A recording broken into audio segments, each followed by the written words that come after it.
നാം ഇന്ന് ചർച്ചയ്ക്ക് തിരഞ്ഞെടുത്ത വിഷയം വലിയ പെരുന്നാൾ നമുക്ക് നൽകുന്ന മാനുഷിക മൂല്യങ്ങൾ എന്നതാണ്. പെരുന്നാൾ എന്ന് പറയുന്നത്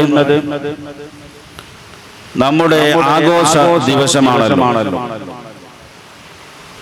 നബി സല്ലല്ലാഹു അലൈഹി വസല്ലം തങ്ങൾ പറഞ്ഞു, ലികുല്ലി ഖൗമിൻ ഈദ വഹദാ ഈദുനാ. എല്ലാ സമുദായങ്ങൾക്കും ആഘോഷ ദിവസങ്ങളുണ്ട്, സംഭ്രമിക്കുന്ന ദിവസങ്ങളുണ്ട്, പ്രത്യേകമായവർ പരിഗണിക്കുന്ന ദിവസമുണ്ട്. അതുകൊണ്ട് മുസ്ലിമീങ്ങൾക്കുള്ള ആഘോഷ ദിവസങ്ങളായി പ്രധാനമായി പറയപ്പെടുന്ന രണ്ട് ദിവസമാണ് ചെറിയ പെരുന്നാളും വലിയ പെരുന്നാളും.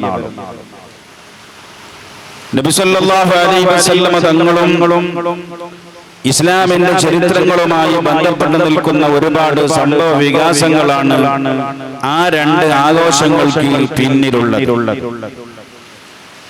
ആഘോഷമെന്ന് പറയുമ്പോൾ ചില ആളുകൾ തെറ്റിദ്ധരിപ്പിക്കും, രണ്ടേ രണ്ട് ആഘോഷം മാത്രമേ നമുക്കുള്ളൂ, മൂന്നാമത്തെ ഒരു ആഘോഷമില്ല എന്ന ഒരു നിയമം ആദ്യം കിട്ടിയുണ്ടാകും. അതെന്തിനാണെന്ന് ചോദിച്ചാൽ, ഇവിടെ മുസ്ലിം വിരോധികളായ ചില സംഘടനകൾ അധികാരം പിടിച്ചപ്പോൾ ഇവിടെ ഭരണഘടന ചേഞ്ചാക്കാനും ഇല്ലാത്ത ഒരുപാട് കായികകൾ കാനൂണുകൾ ഉണ്ടാക്കാനും ശ്രമിക്കുന്നു. എന്തിന്? അതിലൂടെ ഇസ്ലാമിനെ നശിപ്പിക്കാൻ. എന്നതുപോലെ പുത്തംവാദികൾ ഈ ഒരാശയം മുമ്പിൽ വെക്കുന്നത് പൊതുജനങ്ങൾക്ക് പെട്ടെന്ന് തെറ്റിദ്ധരിപ്പിക്കാൻ പറ്റിയ ആശയമാണ്. നമുക്ക് ജണ്ടേ പെരുന്നാൾ, ജണ്ടേ ആഘോഷമുള്ളത്, അത് ചെറിയ പെരുന്നാളും വലിയ പെരുന്നാളും, പിന്നെങ്ങനെ ഈദ് മിലാദ് വന്നു എന്ന് പറയാൻ വേണ്ടിയാണ് ആ ആശയം അവർ ജനങ്ങൾക്ക് മുമ്പിൽ വെക്കുന്നത്. യഥാർത്ഥത്തിൽ നാം മനസ്സിലാക്കേണ്ടത്, രണ്ട് ആഘോഷം അള്ളാഹു നമുക്ക് പ്രത്യേകമായി തന്നതും ആണ്. അത് രണ്ട് മാത്രമുള്ള മൂന്നാമത്തെ ഒന്നില്ല എന്ന് അതിനർത്ഥമില്ല. ഹബീബായ റസൂലുള്ളാഹി സ്വല്ലല്ലാഹു അലൈഹി വസല്ലം പറഞ്ഞു, യൗമു അറഫത ويوم النحر وأيام التشريق عيدنا أهل الإسلام أيام أكل وشرب. അള്ളാന്റെ റസൂൽ അവിടെ ആഘോഷമായി എണ്ണിയത് ഒന്ന് അറഫാ ദിവസം ആഘോഷമായി എണ്ണിയിട്ടുണ്ട്. ഇമാം ബുഖാരി ഉദ്ധരിച്ച ഹദീസിലും അറഫാ ദിവസം ഒരു ആഘോഷമായി എണ്ണിയിട്ടുണ്ട്. അയ്യാമു തശ്രീഖ് ആഘോഷം നമുക്കറിയാം, പെരുന്നാളും ഒരു ആഘോഷമാണ്. അതുപോലെ തന്നെ അൽ ജുമുഅത്തു ഹജ്ജുൽ ഫുഖറാഇ വഈദുൽ ലിൽ മുഅ്മിനീൻ, വെള്ളിയാഴ്ച അത് ഫുഖറാക്കളുടെ ഹജ്ജാണെന്നും മുഅ്മിനീങ്ങളുടെ ഈദാണെന്നും ആഘോഷമാണെന്നും എല്ലാവർക്കും അറിയാം. അതുകൊണ്ട് രണ്ട് ആഘോഷങ്ങളെന്ന് പറയുമ്പോൾ ആ ദിവസം മാത്രമേ ആഘോഷമുള്ളൂ, മറ്റു ദിവസങ്ങളിൽ ആഘോഷമില്ല എന്ന പുത്തംവാദികളുടെ ആശയം അത് സമുദായത്തിൽ മനസ്സിലാക്കി കൊടുക്കേണ്ട ബാധ്യത നമുക്കുണ്ട്. നബി സല്ലല്ലാഹു അലൈഹി വസല്ലം തങ്ങൾ മദീനയിൽ പോയപ്പോൾ യഹൂദികൾ നോമ്പ് അനുഷ്ഠിക്കുന്നതിന്റെ കാരണം അന്വേഷിച്ചു. സ്വഹീഹായ ഹദീസാണല്ലോ. മൂസാ നബിയോട് കിട്ടിയ വലിയൊരു വിജയത്തിന്റെ ഭാഗമാണെന്ന് പറഞ്ഞപ്പോൾ ഹബീബായ തങ്ങൾ പറഞ്ഞു, വനഹനു അഹഖു ബിമൂസാ മിൻകും ഫസാമഹു വഅമറ ബിസിയാമിഹി. നാം എപ്പോൾ കേൾക്കുന്ന ഹദീസാണ്. നബി സല്ലല്ലാഹു അലൈഹി വസല്ലം തങ്ങൾ നോമ്പ് അനുഷ്ഠിക്കുകയും നോമ്പ് അനുഷ്ഠിക്കാൻ കൽപ്പിക്കുകയും ചെയ്തു. അതുകൊണ്ട് നാം മനസ്സിലാക്കേണ്ടത്, ആഘോഷം രണ്ട് മാത്രമല്ല, ഇസ്ലാമിൽ ഒരുപാട് ആഘോഷങ്ങളുണ്ട്. പ്രധാനമായും നാം ആഘോഷിക്കുന്ന, നമുക്ക് പ്രത്യേകമായി പറഞ്ഞു തന്നിട്ടുള്ള ആഘോഷങ്ങൾ രണ്ടെണ്ണമാണ്. അതുപോലെ ഒരുപാട് ആഘോഷങ്ങളുണ്ട്. ഇരിക്കട്ടെ, പെരുന്നാൾ ആഘോഷമെന്ന് പറഞ്ഞാൽ എന്താണ് അതിന്റെ പിന്നിലുള്ള ലക്ഷ്യം? ഞാൻ വലിയ പെരുന്നാളിന്റെ വിഷയമായതുകൊണ്ട് അതിലേക്ക് തന്നെ വരട്ടെ. ഈ വലിയ പെരുന്നാൾ, അതിന്റെ പിന്നിലുള്ള ലക്ഷ്യം എന്താണ്? പിന്നിലുള്ള ഉദ്ദേശം എന്താണ്? വിശുദ്ധമായ ഖുർആൻ പരിശോധിച്ചു നോക്കിയാൽ നമുക്ക് കാണാം, ബലിപെരുന്നാളും അതുമായി ബന്ധപ്പെട്ട അറഫാ ദിവസം എടുത്തു നോക്കിയാൽ, ഹജ്ജിന്റെ കർമ്മങ്ങൾ എടുത്തു നോക്കിയാൽ, ഈ ആഘോഷങ്ങളുടെ എല്ലാ പിന്നാമ്പുറങ്ങൾ പരിശോധിച്ചു നോക്കിയാൽ നമുക്ക് കാണുന്ന വിശുദ്ധമായ ഖുർആൻ ഒരു സ്ഥലത്തല്ല ഒറ്റ സൂറത്തിൽ 3 പ്രാവശ്യം ആവർത്തിച്ചു പറഞ്ഞ, 3-3-ലേറെയോ പ്രാവശ്യം ആവർത്തിച്ചു പറഞ്ഞ ഒരു മാനദണ്ഡമാണ് എല്ലാ ആഘോഷങ്ങളുടെയും പ്രത്യേകമായി ബലിപെരുന്നാളിന്റെ പിന്നിലുള്ളത്. അല്ലാഹുവിന്റെ റസൂൽ പറഞ്ഞു, വിശുദ്ധമായ ഖുർആൻ പറഞ്ഞു, ദാലിക വമൻ യുഅല്ലിം ശആഇറല്ലാഹി ഫഇന്നഹാ മിൻ തഖ്വൽ ഖുലൂബ്. അതേ സൂറത്തിൽ തന്നെ അല്ലാഹു പറയുന്നു, വമൻ വലാ തുഹില്ലു ശആഇറല്ലാഹ്. അതേ ഹജ്ജ് സൂറത്തിൽ അല്ലാഹു പറയുന്നു, വമൻ യുഅല്ലിം ഹുറുമാത്തില്ലാഹി ഫഹുവ ഖൈറുൽ ലഹു. സഫാ മർവനെ പരാമർശിച്ചുകൊണ്ട് സൂറത്തുൽ ബഖറയിൽ അല്ലാഹു പറയുന്നു, ഇന്ന സഫാ വൽ മർവത മിൻ ശആഇരില്ലാഹ് ഫമൻ ഹജ്ജൽ ബൈത അw ഇഅ്തമറ ഫലാ ജുനാഹ അലൈഹി അൻ യതവഫ ബിഹിമാ.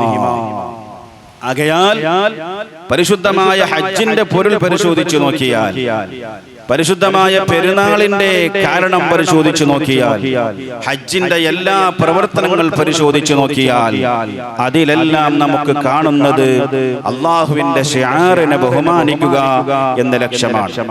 അള്ളാഹു പറയുന്നു, ഇബ്രാഹിം നബി അലൈഹിസ്സലാമിന്റെ സ്മരണയാണ് പെരുന്നാളുമായി ബന്ധപ്പെട്ട് ഏറ്റവും നമുക്ക് നൽകാനുള്ളത്.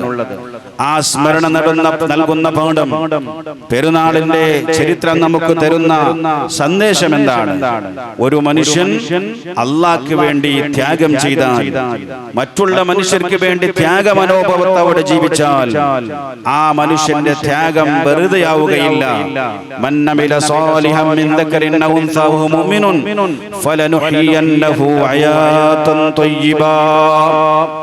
ശുദ്ധമായ ഖുർആനിൽ അല്ലാഹു പറഞ്ഞു, അല്ലാഹുവിന്റെ വിധിവിലക്കുകൾ അനുസരിച്ചുകൊണ്ട് അല്ലാഹ്ക്ക് വേണ്ടി ത്യാഗം ചെയ്ത് ജീവിക്കുന്ന മനുഷ്യരാരോ ഫലനുഹ്യിയന്നഹു ഹയാതൻ ത്വയ്യിബാ, അവർക്ക് അല്ലാഹു സുബ്ഹാനഹു വ തആല പരിശുദ്ധമായ ഒരു ജീവിതം അല്ലാഹു നൽകും. എന്താണ് പരിശുദ്ധമായ ജീവിതമെന്ന് പറഞ്ഞാൽ? ത്വയ്യിബായ ഹയാത്ത് എന്ന് പറഞ്ഞാൽ എന്താണ്? നമുക്ക് മഹാനായ ഇബ്രാഹിം നബി അലൈഹിസ്സലാമിന്റെ ചരിത്രം പരിശോധിച്ചാൽ അതിന് വ്യക്തമായ മറുപടി ലഭിക്കുന്നതാണ്. ഒരുപാട് പരീക്ഷണങ്ങൾക്ക് വിധേയനായ മഹാനാണ് സയ്യിദുനാ ഖലീലുല്ലാഹി ഇബ്രാഹിം. ഇബ്രാഹിം നബി അലൈഹിസ്സലാമിന് 90 വയസ്സാകുമ്പോഴാണ് അല്ലാഹു മക്കളെ കൊടുക്കുന്നത്. ഏക മകനായ ഇസ്മായിൽ നബി അലൈഹിസ്സലാമിന് കൊടുത്ത് ഞാൻ ചരിത്രം ദീർഘിപ്പിക്കേണ്ട കാര്യമില്ലല്ലോ. ഫലമ്മാ ബലഗ മഅു സഹിയ ഖാല ഇന്നി ഫി അറാഫിൽ മനാമി അന്നി അദ്ബഹുക ഫൻദുർ മാദാ തറാ. മഹാനായ ഇസ്മായിൽ അലൈഹിസ്സലാമിനെ ഹാജറ ബിബിയും പരിശുദ്ധമായ മക്കയിൽ കൊണ്ടുപോയി പാർപ്പിച്ച സംഭവം നിങ്ങൾക്കറിയാം. അള്ളാഹുവിന്റെ കൽപ്പന പ്രകാരമാണ് ആ ത്യാഗം ചെയ്തത്. റബ്ബി ഇന്നി അസ്കൻതു മിൻ ദുർരിയതി ബിവാദിൻ ഗൈരി ദീ സർഇൻ ഇൻദ ബൈതികൽ മുഹറം റബ്ബനാ ലയുഖീമുസ് സ്വലാത്ത്.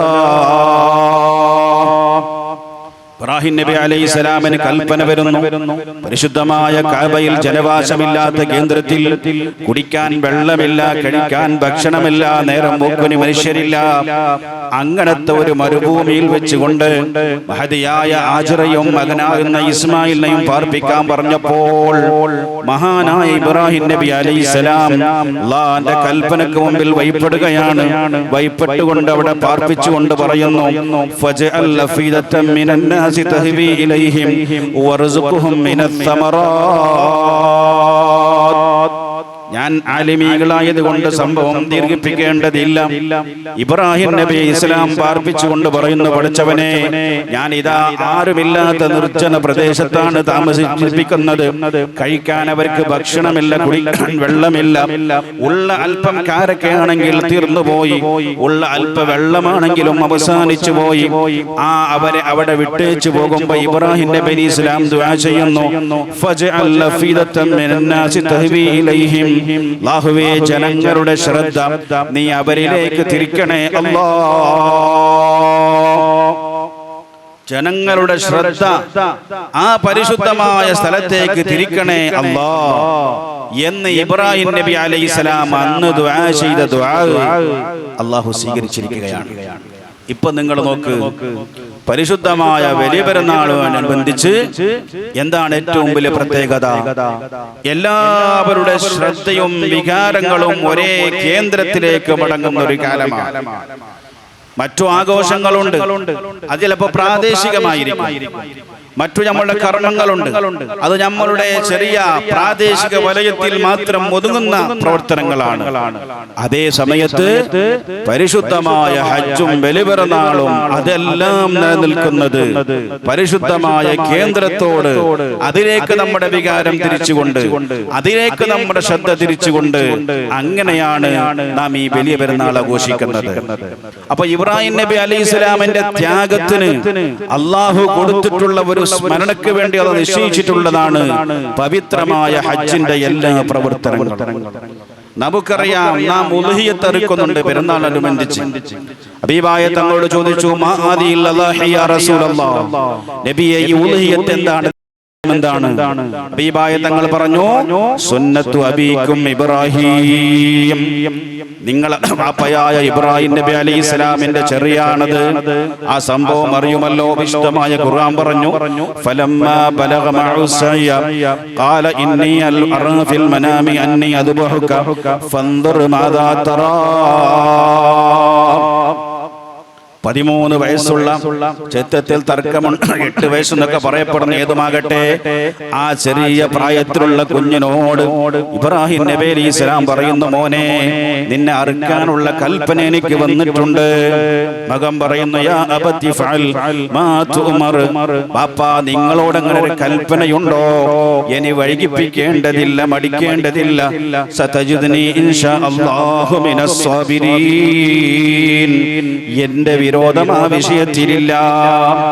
വിശുദ്ധമായ ഖുർആൻ പറയുന്നു, ഫലമ്മാ അസ്ലമ വതല്ലഹു ലിൽ ജബീൻ, മഹാനായ ഇസ്മായിൽ നബി അലൈഹിസ്സലാമിനെ മിനയിൽ വെച്ചുകൊണ്ട് മഹാനായ ഇബ്രാഹിം നബി അലൈഹിസ്സലാം അറുക്കാൻ വേണ്ടി കിടത്തുകയാണ്. നാം ഇവിടെ ഒരുപാട് സംഭവങ്ങൾ പറയുന്നുണ്ട്. ആ സമയത്ത് മോൻ പറയുന്നു, ബാപ്പാ എന്നെ നിങ്ങൾ അറുക്കുകയാണ്, റബ്ബിന്റെ കൽപ്പനക്ക് നിങ്ങൾ വഴിപ്പെടുകയാണ്.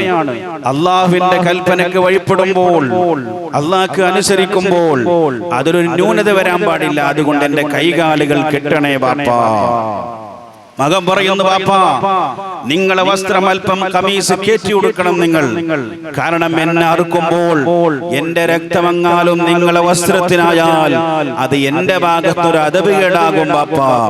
അതുകൊണ്ട് എന്നെ അറുക്കുമ്പോൾ നിങ്ങളുടെ കമീസ് ഒന്ന് കയറ്റണേ ബാപ്പാ. അങ്ങനെ ഒരുപാട് സംഭവങ്ങളുണ്ട്, നിങ്ങൾക്ക് അറിയുന്ന സംഭവമാണ്. അല്ലാഹു സുബ്ഹാനഹു തആലയുടെ പരീക്ഷണത്തിൽ വിജയിച്ചപ്പോൾ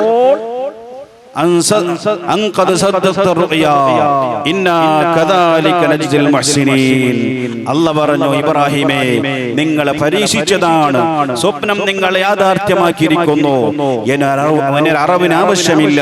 സൂറത്തു സ്വാഫാത്തിൽ കാണാം, വഫദൈനാഹു ബിദ്ബിഹിൻ അദീം, വലിയ ഒരു ബലി കൊടുക്കൽ കൊണ്ട് അല്ലാഹു സുബ്ഹാനഹു തആല ഇബ്രാഹിം നബി അലൈഹിസ്സലാമിനെ ഫിദിയ നൽകി. അതാണ് ഈ ഉളുഹിയ്യത്ത് എന്ന് നബിയുനാ മുഹമ്മദുർ റസൂലുള്ളാഹി. ഞാൻ ആ ഭാഗം വിശദീകരിക്കേണ്ടതില്ല. നമ്മുടെ ആഘോഷങ്ങളുടെ ഏറ്റവും മർമ്മപ്രധാനമായ ഭാഗം പരിശുദ്ധമായ അഹ്ലുസുന്നത്ത് വൽ ജമാഅത്ത് സമുദായത്തിന്റെ യഥാർത്ഥമായ ഇസ്ലാം സമുദായത്തിൽ വിഭാവനം ചെയ്യുന്ന ആ തഅലീമു മാ അല്ലമല്ലാഹ്, അത് തന്നെയാണ് ഇതിലെല്ലാം കാണാൻ കഴിയുന്നത്. നാം ജംറത്തുൽ അഖബ കല്ലെറിയുന്നുണ്ട്. എന്തിനാണ് ജംറത്തുൽ അഖബ കല്ലെറിയുന്നത്? ഫുഖഹാ മഹാനായ ഇബ്നു ഹജർ ലൈതമി റഹ്മത്തുള്ളാഹി അലൈഹി പോലത്തെ പണ്ഡിതന്മാർ കാണാം, ഹജ്ജിന്റെ വേളയിൽ ഈ സംഭവങ്ങളെല്ലാം ഓർത്തുകൊണ്ടാണ് ഹജ്ജ് ചെയ്യേണ്ടത്. സഫാ മർവയുടെ സഅയ് ചെയ്യുമ്പോൾ അല്ലാഹു അവിടെയും പറഞ്ഞത്, ഇന്നസ് സഫാ വൽ മർവത മിൻ ശഅഇരില്ലാഹ്. സഫാ മർവയുടെ ഇടയിൽ സഅയ് ചെയ്യുമ്പോൾ ഈ ഹാജറ ബീബി അവിടുത്തെ പ്രിയപ്പെട്ട മകൻ ഇസ്മായിലിന് വേണ്ടി അങ്ങോട്ടും ഇങ്ങോട്ടും ഓടിയ ആ രംഗം ഓർത്തുകൊണ്ട് സഅയ് ചെയ്യുമ്പോഴാണ് യഥാർത്ഥ സഅയ് ആകുന്നത്. പെരുന്നാളിന്റെ ജംറത്തുൽ അഖബക്കും അതേപോലെ മറ്റു 3 ദിവസങ്ങളിൽ 3 ജംറകൾക്കും നാം എറിയുന്നു. ഇബ്നു ഹജർ ലൈതമി പറയുന്നു, ജംറകൾക്ക് എറിയുമ്പോൾ പന്ത് ഇബ്രാഹിം നബി അലൈഹിസ്സലാമിനുള്ള ആ സംഭവം ഓർക്കണം. മകനെ അറുക്കാൻ വേണ്ടി മിനയിൽ കിടത്തിയപ്പോൾ ആദ്യം ഇബ്ലീസ് വസ്വാസാക്കാൻ വേണ്ടി വന്നു. ഇബ്രാഹിം നബി അലൈഹിസ്സലാം 7 കല്ല് വാരിയെറിഞ്ഞു. ഇബ്ലീസ് അപ്രത്യക്ഷമായി. വീണ്ടും ഇബ്രാഹിം നബി അലൈഹിസ്സലാമിന്റെ കല്ലെറിയൽ തുടർന്നു. അങ്ങനെ 3 പ്രാവശ്യം ഇബ്രാഹിം നബി അലൈഹിസ്സലാം കല്ലെറിഞ്ഞ് ഇബ്ലീസിനെ ഓടിച്ചതിന്റെ സ്മരണയാണല്ലോ നാം ഇന്ന് മിനയിൽ കല്ലെറിയുമ്പോൾ അനുസ്മരിക്കേണ്ടത്. ശുദ്ധമായ ഖുർആനിന്റെ ഭാഷയിൽ പറഞ്ഞാൽ വ്യക്തമായി തന്നെ മഹാന്മാരെ അനുസ്മരിച്ചുകൊണ്ട് ല്ലാതെ ഒരു ആഘോഷം മുസ്ലിമീങ്ങൾക്കില്ല. വത്തഖിദൂ മിൻ മഖാമി ഇബ്രാഹിമ മുസല്ലാ. പരിശുദ്ധമായ തവാഫ്, ആ തവാഫ് കഴിഞ്ഞുള്ള പ്രധാനപ്പെട്ട ഇബാദത്താണല്ലോ തവാഫിന്റെ ശേഷമുള്ള നിസ്കാരം. ആ നിസ്കാരത്തിന് അല്ലാഹു പരാമർശിച്ചു തന്നെ വിശുദ്ധമായ ഖുർആനിൽ വത്തഖിദൂ മിൻ മഖാമി ഇബ്രാഹിമ മുസല്ലാ. മഖാം ഇബ്രാഹിം നിസ്കരിക്കുന്ന ഇടമാക്കണേ. മഖാം ഇബ്രാഹിമിനെ പരാമർശിച്ചുകൊണ്ടാണ് ഹജ്ജിന്റെ ചർച്ചകൾ വിശുദ്ധമായ ഖുർആനിലുള്ളത്. എന്തിനേറെ പറയുന്നു, ശുദ്ധമായ ഖുർആനിലുള്ള കഅബയെ പരാമർശിച്ചത് എങ്ങനെയാണ്? ഇന്ന അവ്വല ബൈത്തിൻ ഉദിഅ ലിന്നാസി ലല്ലദീ ബിബക്കത മുബാറകൻ വഹുദൽ ലിൽ ആലമീൻ ഫീഹി ആയാതും ബയ്യിനാതും മഖാമു ഇബ്രാഹിം. പരിശുദ്ധമായ ഖുർആൻ കഅബയെ അല്ലാഹു പരിചയപ്പെടുത്തുകയാണ്. ഏതാണ് കഅബ? ഈ ഭൂമി പടക്കുന്നതിന് എത്രയോ വർഷങ്ങൾക്ക് മുമ്പ്, ചില ഹദീസിൽ 1000 വർഷങ്ങൾക്ക് മുമ്പ് എന്ന് കാണാം, ചില ഹദീസിൽ 7000 വർഷങ്ങൾക്ക് മുമ്പ് എന്ന് കാണാം. ഉസ്താദ്മാർക്കൊക്കെ അറിയാം, അവിടെയൊന്നും അദദിന് മഫ്ഹൂമില്ല, കുറേ വർഷം എന്നാണ് അർത്ഥം. ആദം നബി അലൈഹിസ്സലാം ഇന്ത്യയിൽ നിന്ന് 40 പ്രാവശ്യം നടന്നുകൊണ്ട് ഹജ്ജിന് പോയത് എല്ലാ ഫിഖിന്റെ കിതാബും പരാമർശിക്കുന്ന സംഭവമാണ്. ആദം നബി അലൈഹിസ്സലാമിന് മുമ്പ് മലായികത്ത് 7000 വർഷം അതിലേറെ വർഷം തവാഫ് ചെയ്ത ഇടമാണ് പരിശുദ്ധമായ കഅബ. ഈ ഭൂമിയെ പടക്കുന്നതിന് മുമ്പ് തന്നെ അള്ളാഹു പ്രത്യേകം പോയിന്റ് ആക്കി വെച്ച സ്ഥലമായിരുന്നു പരിശുദ്ധമായ കഅബ. ആ കഅബ പണിത് ആദം നബി ഇസ്ലാമിന്റെ കാലം കഴിഞ്ഞ്, നൂഹ് നബി അലൈഹി ഇസ്ലാമിന്റെ കാലം കഴിഞ്ഞ്, ഇബ്രാഹിം നബി അലൈഹി ഇസ്ലാമിന്റെ കാലമാകുമ്പോൾ എത്ര 1000 വർഷം കഴിഞ്ഞു പോയിട്ടുണ്ട്. നൂഹ് നബിന്റെയും ഇബ്രാഹിം നബിന്റെയും ഇടയിൽ 2000 ചില്ലാനം വർഷമുണ്ട് എന്ന് ചരിത്രം പറയുന്നുണ്ട്. അപ്പോ നൂഹ് നബി അലൈഹി ഇസ്ലാമിന്റെയും ആദം നബി അലൈഹി ഇസ്ലാമിന്റെ ഇടയിൽ പിന്നെയും 6 പ്രവാചകന്മാരെ ചരിത്രം പരിചയപ്പെടുത്തുന്നുണ്ട്. ഇത്ര കാലം കഴിഞ്ഞിട്ടാണ് കഅബയുടെ നിർമ്മാണങ്ങളും അതിന്റെ പ്രവർത്തനങ്ങളൊക്കെ തുടങ്ങിയിട്ട് ഒരുപാട് കാലം കഴിഞ്ഞിട്ടാണ് ഇബ്രാഹിം നബി അലൈഹി ഇസ്ലാമിന്റെ ആഗമനവും ഇബ്രാഹിം നബി അലൈഹി ഇസ്ലാം കഅബ പണിയുന്ന സംഭവമുള്ളത്. പക്ഷേ കഅബയെ പരിചയപ്പെടുത്തുമ്പോൾ അല്ലാഹു പറഞ്ഞത് ഫീഹി ആയാതും ബയ്യിനാതും മഖാമു ഇബ്രാഹിം. പരിശുദ്ധമായ കഅബയിൽ ആയാത്ത് ബയ്യിനാത്തുണ്ട്. എന്താണ് അവിടെ ഉള്ളത്? മഖാമു ഇബ്രാഹിം. ഇബ്രാഹിം നബി അലൈഹി ഇസ്ലാമിന്റെ മഖാം. എന്തിനെ കുറിച്ചാ മഖാം എന്ന് പ്രയോഗം നടത്തിയത്? ഇബ്രാഹിം നബി അലൈഹി സലാം കാല് വെക്കുമ്പോൾ കഅബ പണിയാൻ വേണ്ടി കാല് വെച്ച സ്ഥലത്തുണ്ടല്ലോ, ആ സ്ഥലത്ത് അല്ലാഹു പാറയെ അല്പം പദമാക്കി കൊടുത്തു. പാറയിൽ മഹാനായ ഇബ്രാഹിം നബി അലൈഹി ഇസ്ലാമിന്റെ കാലിന്റെ അടയാളം പതിഞ്ഞുപോയി. അതിനെ കുറിച്ചാ പറഞ്ഞത് മഖാമു ഇബ്രാഹിം. അവിടെ മുഫസ്സിരീങ്ങൾ മറ്റൊരർത്ഥം കൊടുത്തിട്ടുണ്ട്. ഹജ്ജിന്റെ എല്ലാ പ്രവർത്തനങ്ങളും മഖാം ഇബ്രാഹിമിന്റെ പരിധിയിൽ വന്നു. കാരണം ഇബ്രാഹിം നബി അലൈഹി ഇസ്ലാം ദ്വാരന്നിട്ടുണ്ട്, വഅരിനാ മനാസികനാ. പടച്ചവനെ, ഞങ്ങളെ ഹജ്ജിന്റെ പ്രവർത്തനങ്ങളൊക്കെ നീ ഞങ്ങൾക്ക് പഠിപ്പിച്ചതാ എന്ന ഇബ്രാഹിം നബിന്റെ ദുആന്റെ ഫലമായിട്ടാണ് അല്ലാഹു ഹജ്ജിന്റെ കാര്യങ്ങളൊക്കെ പഠിപ്പിച്ചു കൊടുത്തത്. അതുകൊണ്ട് മഖാം ഇബ്രാഹിം എന്ന് പറഞ്ഞാൽ ഇബ്രാഹിം നബിന്റെ കാല് മാത്രമല്ല, കാലുള്ള ആ അടയാളം മാത്രമല്ല, ഹജ്ജിന്റെ എല്ലാ പ്രവർത്തനങ്ങളും മഖാം ഇബ്രാഹിമിൽ പെട്ടു എന്ന് പറഞ്ഞ മുഫസ്സിറുകളുമുണ്ട്. ആകയാൽ ഞാൻ വിഷയം ചുരുക്കുന്നു. ഹജ്ജിന്റെ ഏത് പ്രവർത്തനം എടുത്തു നോക്കിയാലും പരിശുദ്ധമായ ഇസ്ലാമിന്റെ ഏറ്റവും വലിയ ലക്ഷ്യമായ അല്ലാഹു ബഹുമാനിച്ച ശിആറുകളെ ബഹുമാനിക്കുക, അതിനെ ബഹുമാനിച്ചുകൊണ്ട് അവരെ ബഹുമാനിച്ചുകൊണ്ട് അല്ലാഹുവിനെ ആരാധിക്കുക എന്നൊരു ലക്ഷ്യം അവിടെ ഉള്ളത് നമുക്ക് കാണാം. ഇവിടെ മനസ്സിലാക്കേണ്ട വേറൊരു കാര്യമുണ്ട്. അവിടെ പ്രയോഗിച്ച പദം മഖാം ഇബ്രാഹിം. നമ്മൾ ഇന്ന് ദർഗക്ക് പറയുന്ന പേരും മഖാം. പല നാട്ടിൽ ദർഗ ദർഗ എന്ന് പറയുന്നുണ്ടെങ്കിലും നമ്മൾ ഇന്ന് പറയുന്ന പേര് മക്കാം മക്കാം. അത് എവിടുന്നാ വന്നത്? അത് ലോകത്തിന്റെ മാതൃകയാക്കേണ്ട 3 പള്ളികൾ പരിശോധിച്ചു നോക്കിയാൽ അവിടെ 3 മഹാന്മാരെ സ്മരണയുണ്ട്. നമ്മളെ ഈ പള്ളി അനുബന്ധിച്ച് ബഹുമാനപ്പെട്ട ശൈഖുന ബേക്കൽ ഉസ്താദ് താജുൽ ഫഖഹ ബേക്കൽ ഉസ്താദിന്റെ സ്മരണയുണ്ട്. അല്ലാഹു ആ സ്മരണ ഖിയാമത്ത് നാൾ വരെ ഉയർത്തിക്കൊണ്ടുവരുമാകട്ടെ. അത് കാരണമായി നമുക്ക് അല്ലാഹു ജീവിതത്തിലും മൗത്തിന്റെ ശേഷവും അല്ലാഹു നമുക്ക് ഖൈർ നൽകട്ടെ. അതെല്ലാം വേണോ? ഒരു പള്ളി ഉണ്ടായ പോരെ? പള്ളിന്റെ അടുത്തൊരു ദർഗ വേണോ? അങ്ങനെ ഒരു മഹാന്മാരെ ബഹുമാനിക്കേണ്ടതുണ്ടോ? പള്ളി അല്ലാഹ് ഇബാദത്ത് എടുക്കുന്ന സ്ഥലമല്ലേ എന്ന് ചോദിക്കുന്നവരോട് സിമ്പിളായിട്ട് ചോദിക്കാനുള്ളതാണ്. ലോകത്തെ 1ാമത്തെ നമ്പർ പള്ളി ഏതാണ്? പരിശുദ്ധമായ കഅബ. 2ാമത്തെ പള്ളി ഏതാണ്? പരിശുദ്ധമായ മദീന. 3ാമത്തെ പള്ളി ഏതാണ്? പരിശുദ്ധമായ ബൈത്തുൽ മുഖദ്ദസ്.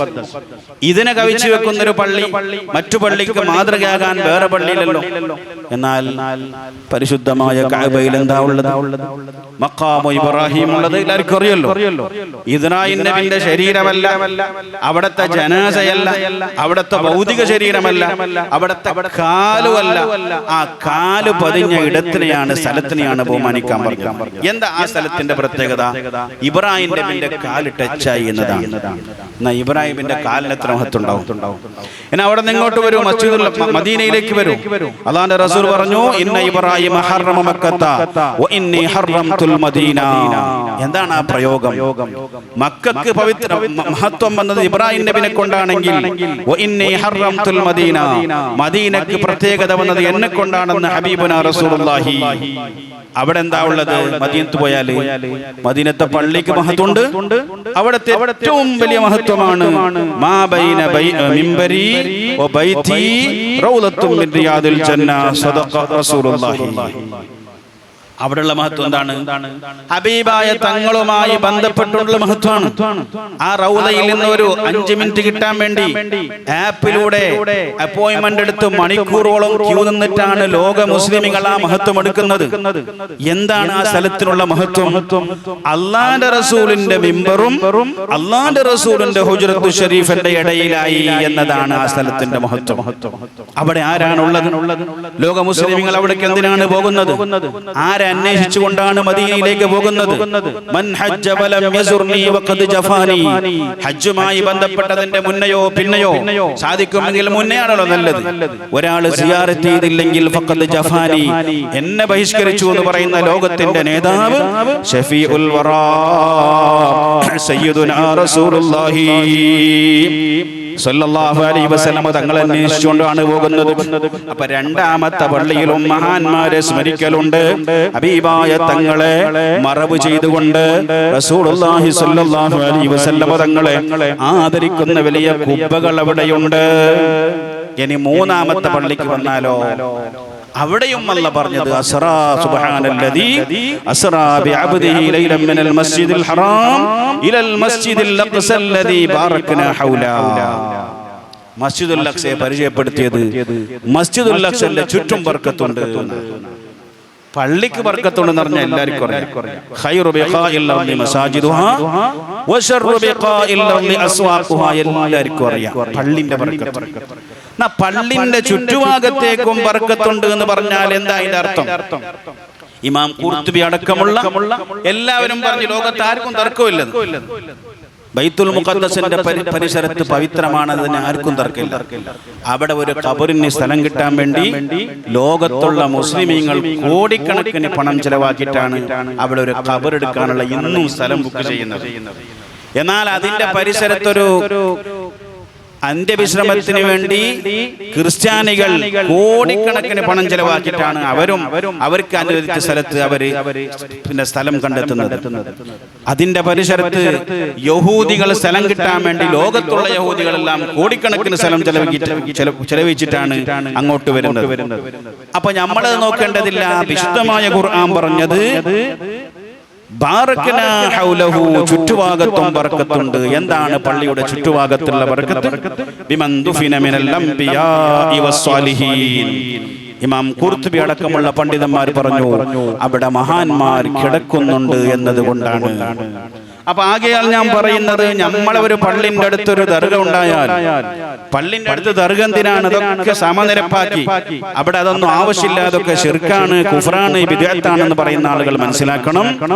ഈ കൾച്ചർ, ഈ ചരിത്രം മാറ്റി നിർത്തിക്കൊണ്ട് ഒരൊറ്റ മനുഷ്യനും യഥാർത്ഥ മുസ്ലിമാകാൻ സാധ്യമല്ല. ലോകത്തിന്റെ ഇമാമായ പള്ളികളിലെല്ലാം ആ മാതൃകകൾ നമുക്ക് കാണാൻ സാധിക്കും.